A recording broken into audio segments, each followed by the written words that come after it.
हाँ, जय हिंद साथियों। मेरे साथ आप देख रहे हैं अपने चैनल ओम एग्जामकर में सिटीजनशिप। जो पहला पार्ट है वो हमारे यूट्यूब चैनल पर पड़ा है और इसका सेकंड पार्ट है जो कि महज 15 मिनट का बचा है। इसे मैं अभी कंप्लीट किए दे रहा हूँ।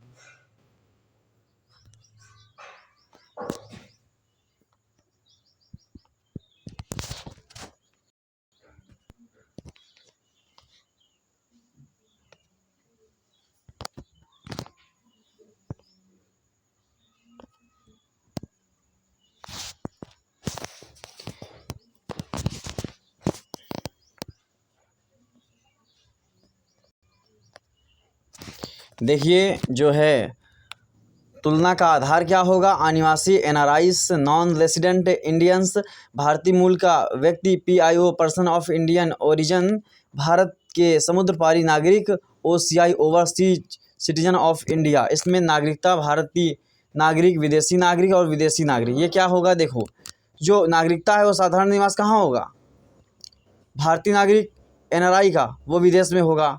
जो पीआईओ है वो भी विदेशी नागरिक होगा, विदेश में रहेगा। और जो ओसीआई है वो भी विदेशी नागरिक है, वो विदेश में रहेगा। लेकिन एनआरआई जो है वो भारतीय नागरिक होगा, रहेगा विदेश में, कमाए धमाएगा जाके। जैसे अपने भाई बंधु जाते हैं फॉरेन में और वहाँ से पैसा कमाते हैं, घर में आते हैं फिर इस प्रकार से। अर्हता क्या होगी ये देख लीजिए। एनआरआई की विदेश में लंबे समय तक रहने वाले भारतीय नागरिक क्या होंगे, एनआरआई होंगे। अच्छा, उसके बाद PIO person of Indian origin, इसका क्या मामला है, अर्हता क्या होगी, ऐसा व्यक्ति, ऐसा विदेशी नागरिक जिसने कभी भारतीय पासपोर्ट धारण किया हो या जिसके माता पिता, नाना नानी, दादा दादी में से कोई भी भारतीय शासन अधिनियम 1935 में क्या हों, वो रहे हों। इसके अंतर्गत परिभाषित तो भारत का नागरिक रहा हो अथवा किसी ऐसे क्षेत्र का निवासी था जो 15 अगस्त 1947 के बाद भारत का अंग बना। उस व्यक्ति और उसके वैवाहिक संबंधी स्पोस को भी भारतीय मूल का व्यक्ति, पर्सन ऑफ इंडियन ओरिजिन कहा जाता है। अगला क्या है, पाकिस्तान, नेपाल, भूटान, बांग्लादेश, चीन व अफगानिस्तान के नागरिक इसमें शामिल नहीं होंगे। तो ये बहुत इंपॉर्टेंट पॉइंट है कि पाकिस्तान, नेपाल, भूटान, बांग्लादेश, चीन एवं अफगानिस्तान के नागरिक इसमें शामिल नहीं होंगे। केंद्र सरकार इस सूची में कुछ अन्य देशों के को भी शामिल कर सकती है और इससे आप नोट्स बना लेना डिक्टो करके। और आगे देखिए कि ओसीआई क्या होगा, तो वह विदेशी नागरिक जो 26 जनवरी 1950 यानी 26 जनवरी 1950 को भारत का नागरिक होने के लिए अर्ह था। इस तिथि या इसके बाद कभी भी भारतीय नागरिक था या किसी ऐसे क्षेत्र का नागरिक था जो 15 अगस्त 1947 के बाद भारत का अंग बन गया, वह तथा उसके पुत्र, पुत्री, पोता, पोती, नाती, नातिन इस दर्जे के लिए अर्ह थे।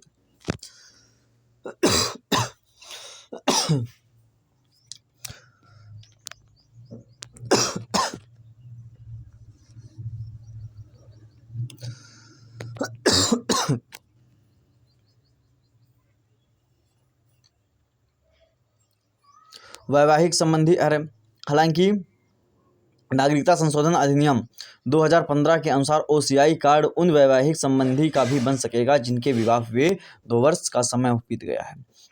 इसमें पाकिस्तान व बांग्लादेश के नागरिक तथा उनके परिवार के लोगों को यह दर्जा नहीं मिलेगा। जीवन प्रयत्न वीजा कितनी भी, अब देखिए आप सुविधाएं क्या क्या मिलेंगी। एनआरआई को क्या सुविधा मिलेगी, केंद्र सरकार द्वारा घोषित सभी नागरिक सुविधाएं, यानी जो भारत के नागरिकों को सुविधाएं मिलेंगी वो केंद्र सरकार के द्वारा वो एनआरआई को भी मिलेंगी। लेकिन जो विदेशी नागरिक है यानी पीआईओ है, पर्सन ऑफ इंडियन ओरिजिन, भारतीय मूल का व्यक्ति है, उससे क्या क्या सुविधाएं मिलेंगी। 15 वर्ष तक बिना वीजा के वो आ जा सकता है। एक यात्रा में 180 दिनों तक पंजीकरण कराने की छूट होती है कि आप आओ और 180 दिन के अंदर पंजीकरण करा दो कि हम आए हैं यहाँ। अगर नहीं करा पाए तो 30 दिनों के भीतर पंजीकरण कराना अनिवार्य है। उसके बाद अनिवासी भारतीय मिलने वाली आर्थिक, वित्तीय, शैक्षिक सुविधाएं तो उपलब्ध हैं, किंतु कृषि संपत्ति या बागान खरीदने की छूट नहीं है। उसी प्रकार से ओसीआई को भी है, ओवरसीज सिटीजन ऑफ इंडिया, जीवन प्रयत्न वो आ जा सकता है, बिना वीजा के आ सकता है।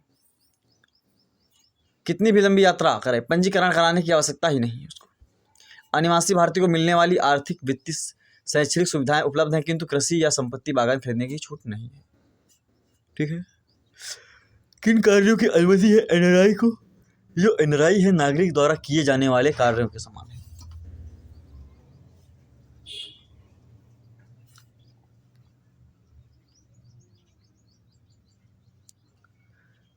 उसके बाद पीआईओ जो है पर्वतारोही, मिशनरी कार्य, अनुसंधान या प्रतिबंधित क्षेत्रों की यात्रा के लिए विशेष अनुमति की आवश्यकता है। ओसीआई को भी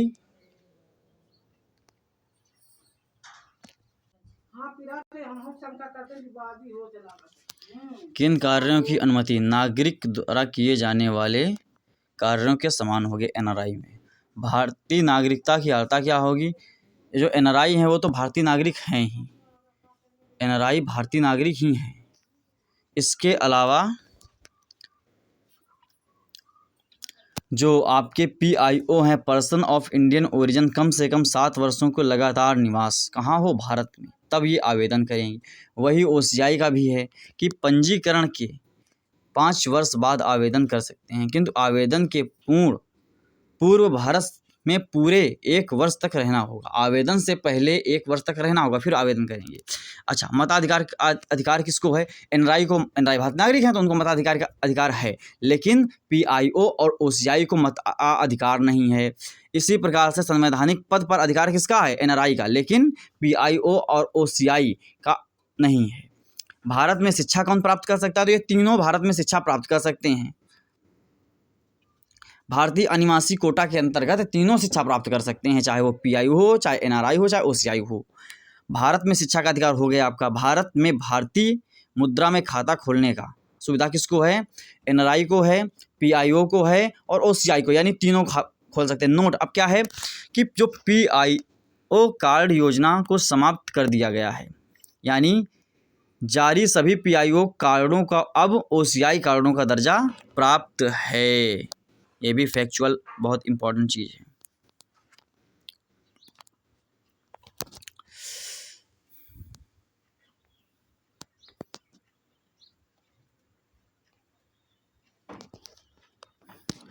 अब देखिए जो है आपका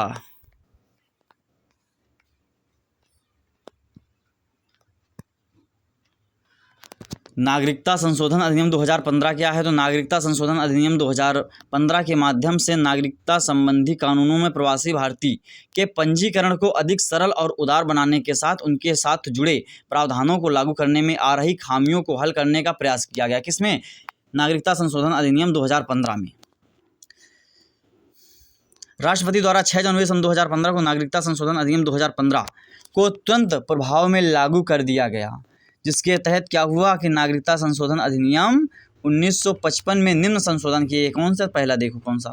वर्तमान में भारतीय नागरिकता के लिए भारत में लगातार 1 वर्ष तक रहना अनिवार्य है, लेकिन अब केंद्र सरकार संतुष्ट है तो विशेष परिस्थितियों में इसमें छूट दी जा सकती है। इस प्रकार की विशेष परिस्थितियों में उनका लिखित विवरण दर्ज करने के उपरांत विशेष 12 माह के लिए छूट दी जाएगी, जो अधिकतम 30 दिन के लिए भिन्न भिन्न अंतरालों में दी जाएगी।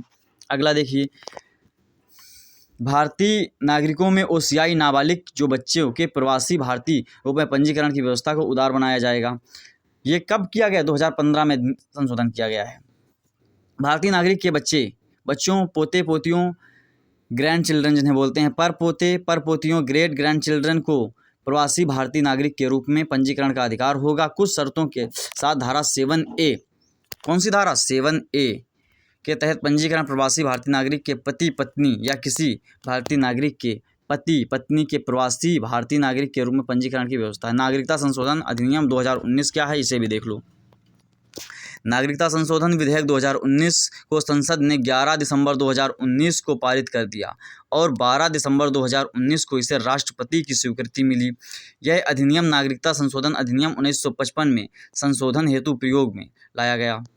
यह अधिनियम अफगानिस्तान, बांग्लादेश, पाकिस्तान तीनों देशों के 6 धार्मिक समुदायों हिंदू, सिख, बौद्ध, जैन, पारसी और ईसाई, इंपॉर्टेंट पॉइंट है, अवैध प्रवासी को भारतीय नागरिकता के योग्य बनाता है।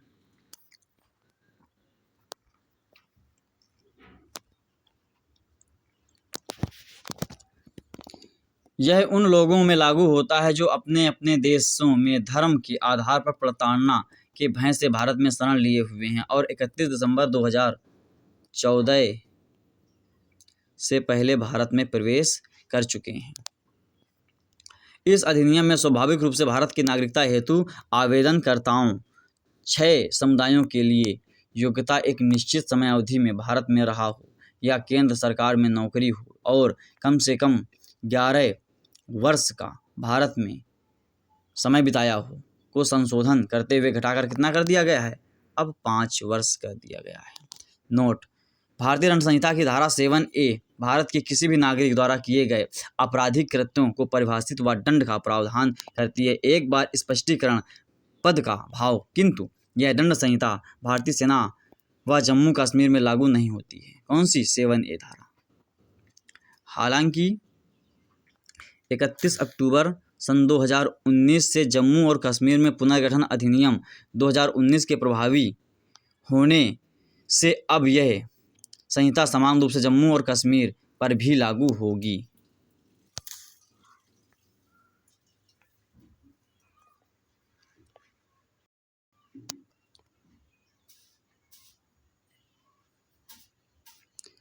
Doctor LM. सिंघवी की अध्यक्षता वाली एक उच्च स्तरीय कमेटी ने 9 जनवरी को प्रवासी भारतीय दिवस मनाने की सिफारिश की थी। तो बहुत इंपॉर्टेंट पॉइंट है ये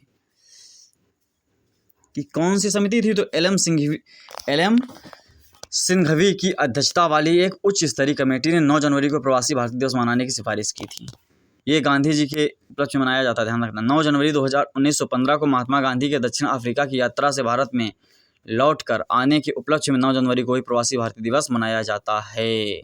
प्रवासी भारतीयों को देश में जोड़ने का मकसद लेकर नई दिल्ली में 9 से 11 जनवरी 2003 के बीच पूर्व प्रधानमंत्री अटल बिहारी वाजपेयी के कार्यकाल में पहला प्रवासी भारतीय दिवस का आयोजन भी किया गया।